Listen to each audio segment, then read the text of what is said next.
దొంగ కోతి రూపాయలు 20 లక్షల చోరీ. ఉత్తరప్రదేశ్లో ఓ వింత సంఘటన జరిగింది. ఓ కోతి రూపాయలు 20 లక్షల విలువైన నగలను కొట్టేసింది.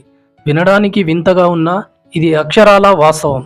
యూపీలోని అలీగర్ ప్రాంతానికి చెందిన అభిషేక్ అగర్వాల్ తన కుటుంబ సభ్యులతో కలిసి గుడికి వెళ్లారు. ఈ నేపథ్యంలోనే తన భార్య శరీరంపై ఉన్న ఆభరణాలను ఎవరైనా కొట్టేయచ్చని, దొంగలు తస్కరించవచ్చని భావించిన అభిషేక్ వాటిని పర్సులో పెట్టేసి గుడి లోపల దైవ దర్శనానికి వెళ్లారు.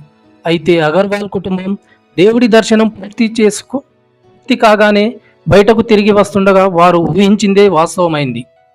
అభిషేక్ ఫ్యామిలీ ఆలయం నుంచి బయటకు వస్తుండగా వారి వద్ద నుంచి నగలతో ఉన్న పర్సును ఓ కోతి లాక్కొని వెళ్ళింది. సదరు కోతి ఆలయం పక్కనున్న సందు గుండా కనిపించకుండా కాసేపటికే మాయమైంది. దీంతో ఏం చేయాలో తెలియక అభిషేక్ స్థానిక పోలీసులకు ఫిర్యాదు చేశారు. దీంతో రంగంలోకి దిగిన పోలీసులు ఆలయ చుట్టుపక్కల సీసీటీవీ ఫుటేజ్లను క్షుణ్ణంగా పరిశీలించారు. వాటి ఆధారంగా ఆ కోతి కోసం గాలించారు. అయితే చివరకు చెట్ల పొదల్లో పర్సు కనిపించడంతో అందరూ ఊపిరి పీల్చుకున్నారు.